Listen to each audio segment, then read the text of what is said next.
Hello అండి. Welcome back to our channel. ఈరోజు మన వీడియో వచ్చేసి 10థ్ క్లాస్‌కి సంబంధించిన అన్ని ప్రాక్టీస్ బిట్స్ ఒకే వీడియోలో చూద్దాము. 7థ్, 8థ్, 9థ్ వీడియోస్ పెట్టడం జరిగింది. చాలా మంచి రెస్పాన్స్ అయితే వచ్చింది. సో దట్ 10థ్ క్లాస్ మిగతా గ్రామర్ కూడా కంటిన్యూ చేద్దాం అనుకుంటున్నాం. పదజాలం కానీ, వ్యాకరణం పార్ట్ ఇవన్నీ కూడా. ఓకేనా. దానశీలము పాఠ్యభాగ రచయిత ఎవరు అని అడిగారు.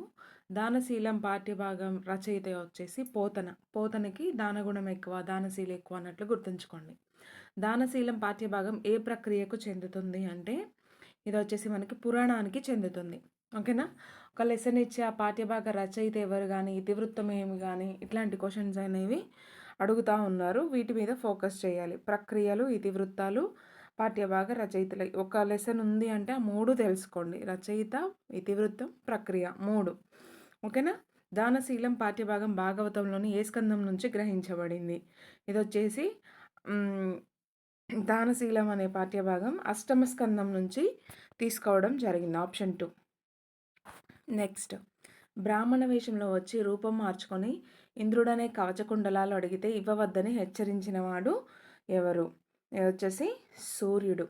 ఓకేనా. బ్రాహ్మణ వేషంలో వచ్చి రూపం మార్చుకొని ఇంద్రుడనే కవచకుండలాలు అడిగితే ఇవ్వవద్దని హెచ్చరించిన వాడు సూర్యుడు అన్నమాట. బలిని 3 అడుగులు నేల ఇవ్వమని కోరినవాడు ఎవరు అని అడిగారు. వచ్చేసి వామనుడు. ఓకేనా. వామనుడు బలిని 3 అడుగులు నేల ఇవ్వమని కోరారంట.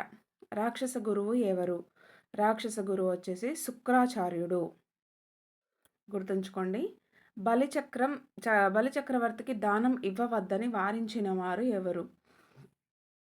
ఇది వచ్చేసి శుక్రాచార్యుడు. బలిచక్రవర్తికి దానం ఇవ్వద్దని వారించిన వాడు శుక్రాచార్యుడు. ఈయననే రాక్షస గురువు కూడా. ఓకేనా. క్రింది వానిలో సామల సదాశివ రచన ఏది అని అడిగారు.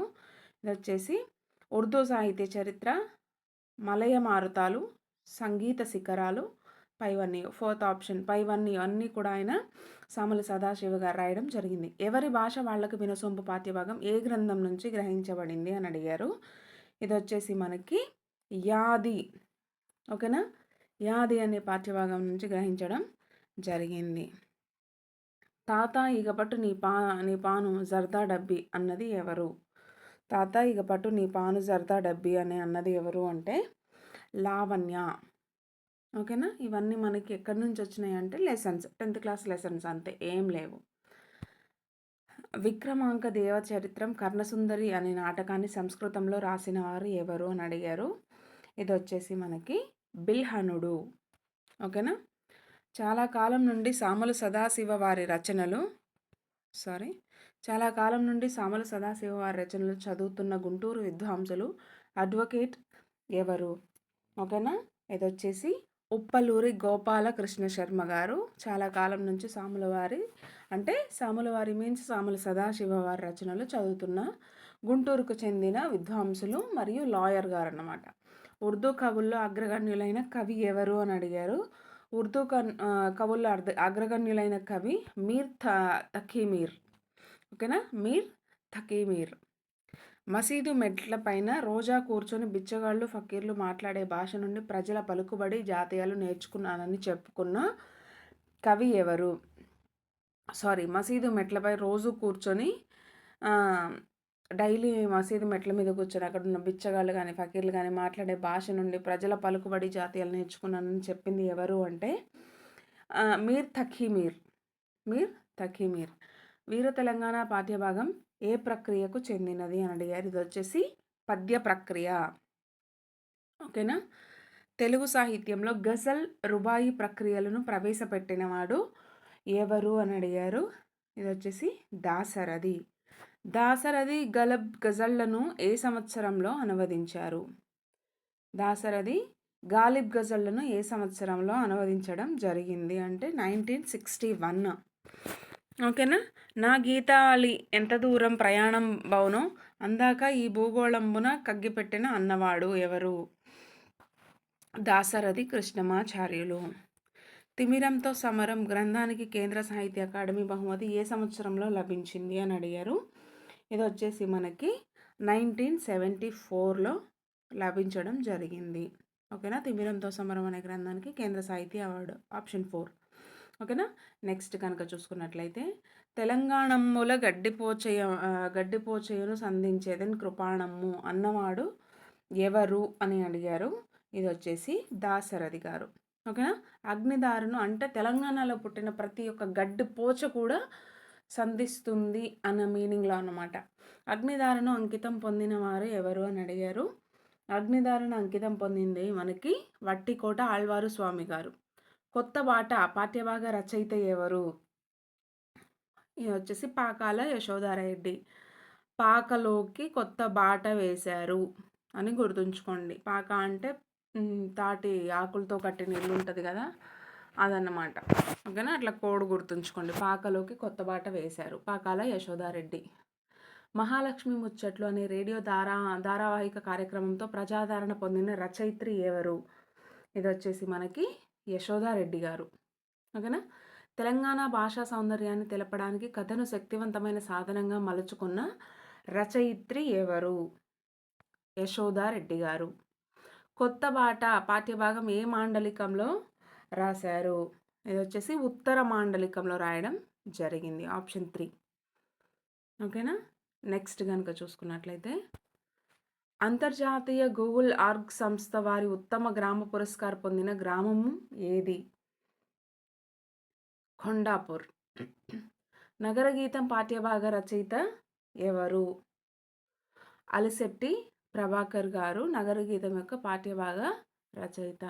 నగర గీతం పాఠ్యభాగం ఏ గ్రంథం నుంచి గ్రహించబడింది? నగర గీతం పాఠ్యభాగం వచ్చేసి మనకి సంక్షోభ గీతం నుంచి గ్రహించబడింది. నెక్స్ట్, ఏదైనా ఒక అంశాన్ని కొసమెరుపుతో వ్యంగ్యంగా చురకలతో తక్కువ పంక్తులతో చెప్పడాన్ని ఏమంటారు? వచ్చేసి మినీ కవిత అంటారు. ఓకేనా. మినీ కవిత. నెక్స్ట్, అలిశెట్టి ప్రభాకర్ రాసిన తొలి కవితా సంపుటి ఏది? అలిశెట్టి ప్రభాకర్ రాసిన తొలి కవితా సంపుటి ఎర్రపావురాలు. సిటీ లైఫ్ పేరుతో అలిశెట్టి ప్రభాకర్ ఏ నగరంపై రాసిన మినీ కవితలు ప్రసిద్ధి చెందాయి? హైదరాబాద్ నగరంపై రాసిన మినీ కవితలు ప్రసిద్ధి చెందడం జరిగిందన్నమాట సిటీ లైఫ్ మీద. ఓకేనా. మంటల జెండాలు గ్రంథాన్ని ఎవరు రాశారు? మంటల జెండాలు గ్రంథాన్ని ఎవరు రాయడం జరిగింది అంటే అలిశెట్టి ప్రభాకర్ గారు. నగారా మోగిందా నయాగరా దొమ్మికింద వ్యాఖ్యలలోని అలంకారం ఏంటి? ఇది వచ్చేసి అంత్యానుప్రాసం. మోగిందా దొమ్మికింద ద రా రా వాక్యానికి చివర లేదా పదానికి చివర అవయవ అక్షరాలు రిపీట్ అయితే దాన్ని అంత్యానుప్రాస అలంకారం అంటారు. ఓకేనా. వృత్యానుప్రాస అంటే వాక్యం చివర రాకర్లా ఎక్కడైనా కానీ రిపీటెడ్ వర్డ్స్ పదాలు కనుక వస్తే దాన్ని హల్లులు వస్తే మాత్రం మనం దాన్ని వృత్యానుప్రాస అంటాం. అంత్యానుప్రాస అంటే కంపల్సరీ దానికి చివరన మాత్రమే రావాలి రిపీటెడ్ పదాలు. నగరంలో ప్రతి మనిషి పఠనీయ గ్రంథమే, మరి నీ బ్రతుకు పేజీలు తిరగేసేది ఎవరో అన్నవారు ఎవరు? అలిశెట్టి ప్రభాకర్ గారు. నగరం గురించి మనకి రాసింది ఎవరు అంటే అలిశెట్టి ప్రభాకర్ గారు. సో నగరం గురించి ఏ క్వశ్చన్స్ వచ్చినా కూడా మనకి కొంచెం గుర్తుపెట్టుకోవాలి ఆయననే రాశారు అనేసి. ఓకేనా. నెక్స్ట్, భాగ్యోదయం పాఠ్యభాగ రచయిత ఎవరు? భాగ్యోదయం పాఠ్యభాగ యొక్క రచయిత వచ్చేసి కృష్ణస్వామి ముదిరాజ్. భాగ్యోదయం పాఠ్యభాగం ఏ ప్రక్రియకు చెందుతుంది? ఇది వచ్చేసి మనకి జీవిత చరిత్రకు చెందుతుంది.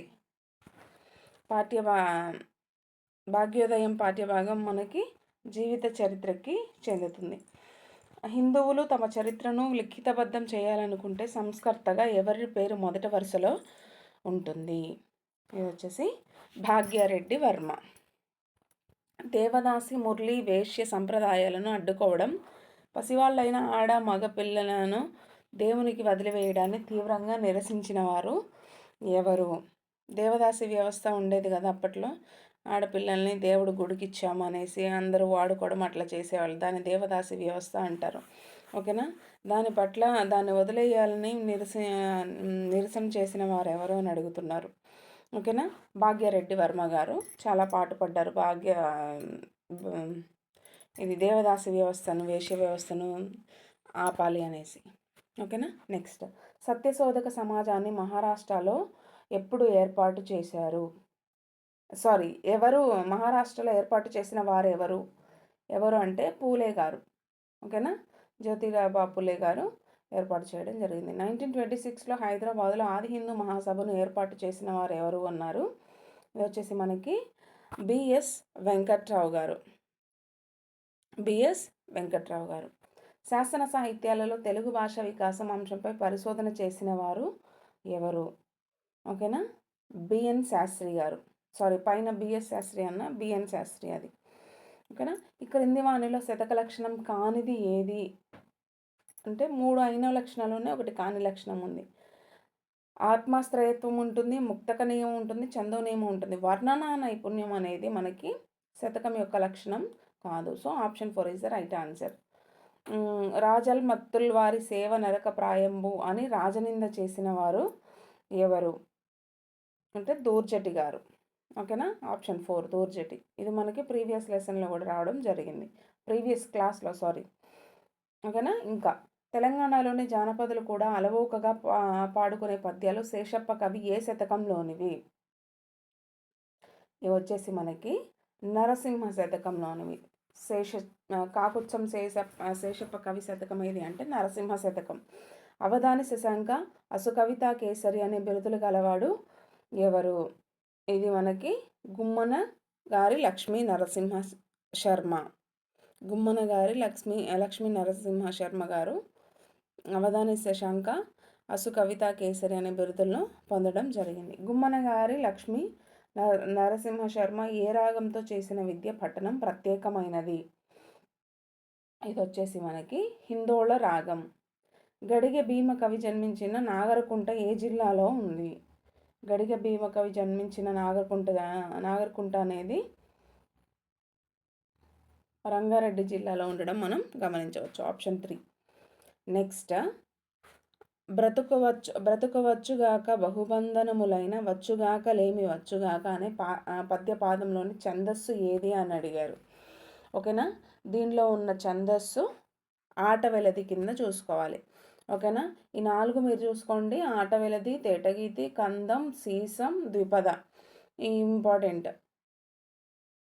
లక్ష్య సిద్ధి పాఠ్యభాగం ఏ ప్రక్రియకు చెందును? సంపాదకీయ వ్యాసానికి చెందుతుంది. తక్కువ మాటల్లో పాఠకులను ఆకట్టుకునేటట్టు ఆలోచించేటట్లు చేయడం దేని లక్షణం? సంపాదకీయం యొక్క లక్షణం. తెలంగాణ సచివాలయంలోని ఏ దేవత విగ్రహం ఉండేది? తెలంగాణ సచివాలయంలో మనకి ఏ విగ్రహం ఉంటుంది? నల్లపోచమ్మ తల్లి విగ్రహం ఉండడం జరుగుతుంది. ఎన్నాళ్ళో వేచిన ఉదయం అనే వ్యాసం ఏ పత్రికలో వచ్చింది? ఎన్నాళ్ళో వేచిన హృదయం అనేది మనకి ఈనాడు పత్రికలో రావడం జరిగింది.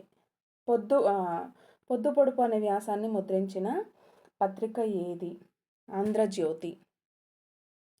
తెలంగాణకు నవ వసంతం అనేది ఏ పత్రికలో ప్రచురించబడింది? విశాలాంధ్ర అనే పత్రికలో ప్రచురించబడింది. గోల్కొండ సంపాదకుడిగా సురవరం ప్రతాప్ రెడ్డి ఏ సంవత్సరంలో నియమించబడ్డారు? 1939 ఆగస్టు 3కి నియమించడం జరిగింది. తత్కాలానికి చెందినవే అయినప్పటికీ భిన్నమైన కాలాలకు వర్తించేవి ఏమిటి? సంపాదకీయాలు. జీవన భాష్యం పాఠ్యభాగ రచయిత ఎవరు అంటే సినారే. భాష్యం సి నారాయణ కాలేజ్. ఓకేనా. భాష్యం అన్నప్పుడు మీకు ఏం గుర్తు రావాలి?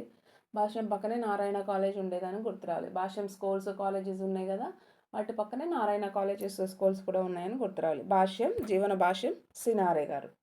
ఓకేనా. అట్లా కోడ్ గుర్తుంచుకోండి, ఏం పర్లేదు.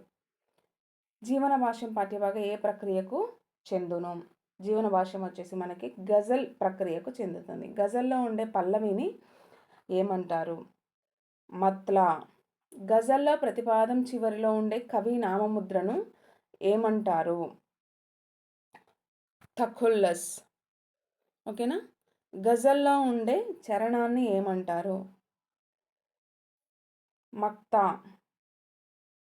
సినారేకు జ్ఞానపీఠ అవార్డు ఏ గ్రంథానికి వచ్చింది? విశ్వంభర అనే గ్రంథానికి ఈయన జ్ఞానపీఠ అవార్డు తీసుకోవడం జరిగింది. సినారే కళానికి గళానికి ఉన్న ప్రత్యేకత ఏమిటి? అర్ధయుక్తి, భావగాఢత. శబ్దశక్తి, అర్ధయుక్తి. ఈ రెండు కూడా. Option 1 and 2. గోల్కొండ పట్టణం పాఠ్యభాగం ఏ ప్రక్రియకు చెందును? గోల్కొండ అనే పాఠ్యభాగం వచ్చేసి వ్యాసానికి చెందుతుంది. గోల్కొండ పట్టణ నిర్మాణకర్త ఎవరు అని అడిగారు. గోల్కొండ పట్టణ నిర్మాణకర్త వచ్చేసి మనకి అజం ఖాన్. పారసీక దేశపు రాయబారి అతను అనుచర వర్గమునకు బస ఏర్పాటు చేసిన భవనం ఏది? దిల్కుషా. ఓకేనా. నెక్స్ట్ కనుక చూసుకున్నట్లయితే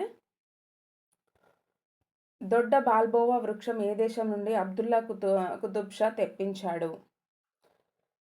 ఆఫ్రికా నుంచి తెప్పించడం జరిగింది. ఒక హోను విలువ ఎన్ని రూపాయలు?